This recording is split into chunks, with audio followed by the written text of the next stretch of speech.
एक मेरे निर्वाचन क्षेत्र में एक हमारे किसी कार्यकर्ता की पुलिस के किसी कांस्टेबल से कहासुनी हो गई। उस पर वो कांस्टेबल साहब रो दिए।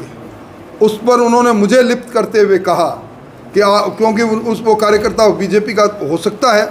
तब मैंने कहा कि हम कानून का भी सम्मान करते हैं, पुलिसकर्मी का भी सम्मान करते हैं। ये नाथी का बाड़ा नहीं जहाँ लूट और झूठ की बात चले। गोविंद डोटासरा के पूरा कुनबा एक साथ पिछले 2 सालों में आरएस बन गया। ऐसी कौन सी जड़ी बूटी उन्होंने खा ली कि एक साथ इतने बुद्धिमान आ गए। ये इसी प्रकार के बाबूलाल कटारा जैसे लोग जो आरपीएस में इन लोगों ने नामजद किए। आज मैंने भाषण में भी कहा है कि इसकी जांच होनी चाहिए कि बाबूलाल कटारा को नामजद क्यों और कब और कैसे किया गया, इसके तार कहाँ से कहाँ जुड़े हुए थे। सारी नौकरियों की लूट इस सरकार के समय में हो रही है। अब उनके मन की पीड़ा है, उनके पुत्र की हार। और मैं समझता हूं जिस संजीवनी को लेकर वो गजेंद्र सिंह जी को आरोपित करने की कोशिश करते हैं, 2019 से ये मामला चल रहा है। अब तक कई दो चार्जशीट पेश हो चुकी है। और अब जब ये उच्च न्यायालय में आया तो खुद इनके वकील ने, वो भी अभिषेक मनु सिंह ने कहा कि अभियुक्त वो है ही नहीं, उनका कोई दोष ही नहीं। और अब वो पैंतरा बदल कर किसी को दोष आरोपित करें तो मैं समझता हूँ ये चलने वाली बात नहीं। इस देश में धरती का कानून है, अगर हिम्मत है तो सीबीआई को भेज दो, दूध का दूध और पानी का पानी हो जाएगा। मुख्यमंत्री जी का चेहरा विश्व के सबसे लोकप्रिय नेता नरेंद्र मोदी होंगे। कमल का फूल ही हमारे मुख्यमंत्री जी का। सर, आईपीएल का आज मुकाबला है अशोक गहलोत के बेटे वैभव गहलोत और अशोक चांदना के। देखिए, आईपीएल हो चाहे और कोई मामला हो, अंतर्द्वंद इस सरकार की नीति में है। हमें कहने की आवश्यकता ही नहीं। सरकार के 1 दर्जन से ज़्यादा विधायकों ने सदन के अंदर सरकार के मुखर होकर सरकार के विरुद्ध में बोले हैं। रामनारायण मीणा ने खुद ने कहा जब रायशुमारी थी कि नक से लेकर और सर से लेकर पैर तक सरकार भ्रष्टाचार में डूबी है। सारे मंत्री, इस सरकार के मंत्री एक दूसरे के विरुद्ध में है। इसलिए ये कोई नई बात नहीं कि अशोक चांदना और वैभव गहलोत आमने सामने। सर, भाजपा की क्या ब्लूप्रिंट होगी? अभी मैं खुद गया था दिल्ली में, हमने वहाँ एसएलपी दायर की है पीड़ितों की ओर से। हम पूरी लड़ाई लड़ेंगे और निश्चित तौर पर जब तक न्याय नहीं मिलेगा तब तक हम न्यायिक लड़ाई भी लड़ेंगे और सड़क पर लड़ाई भी लड़ेंगे। राजस्थान में 19 जिले बने, आप किस प्रकार देख?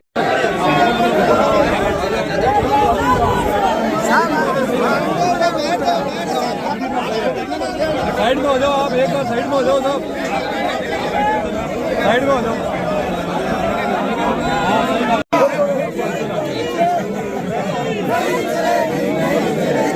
अरे भाई नीचे ऊपर हो।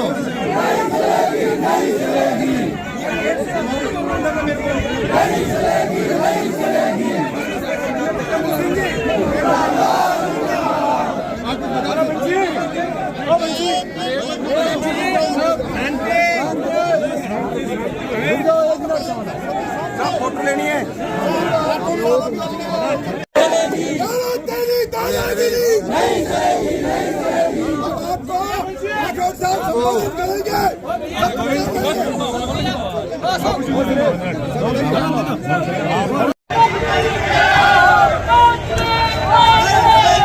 भाई भाई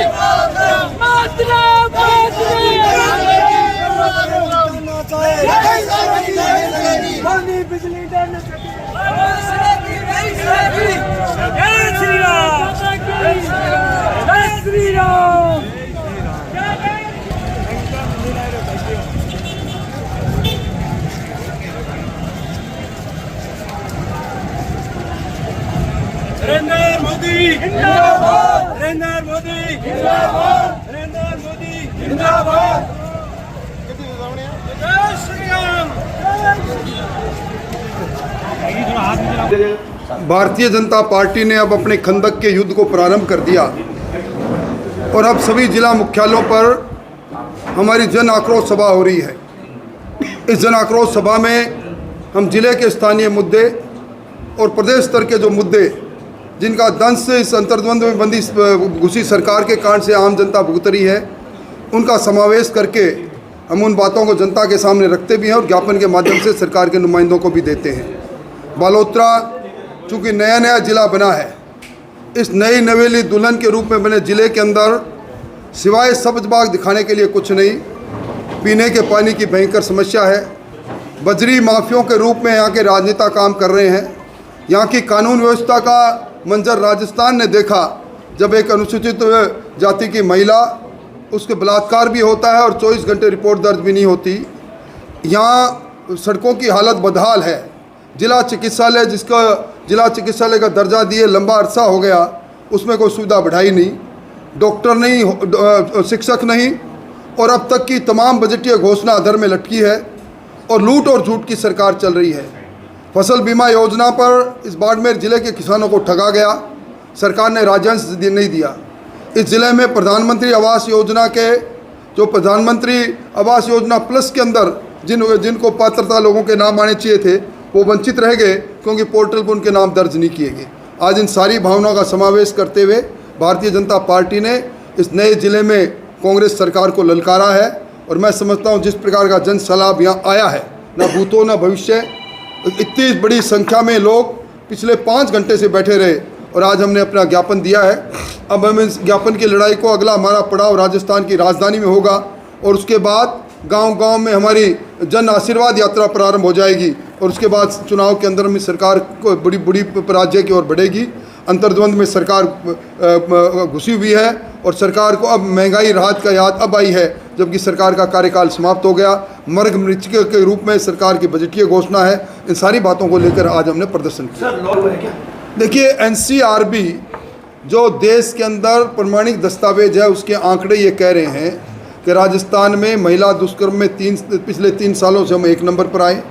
हम अनुसूचित जाति पर अत्याचार में 2 नंबर पर है देश में, अनुसूचित जनजाति में अत्याचार पर 3 नंबर पर हैं, साइबर क्राइम में हम 1 नंबर पर हैं, बच्चों की तस्करी में 1 नंबर पर हैं और यहाँ महिलाओं को स्टाम्प पर लिख के बेविक्रय करने का घृणित काम भी यही हो रहा है। और जिस प्रकार की रंगदारियाँ वसूल हो रही है, जिस प्रकार गैंगस्टर हैं, जोधपुर के अंदर गैंगस्टरों के कारनामों में कई लोगों के दाएं करके कई जगह पर गोलियां चली हुई हम रोज़ अखबारों में पढ़ते हैं। इसलिए कानून व्यवस्था पहली बार राजस्थान में मुद्दा बना है।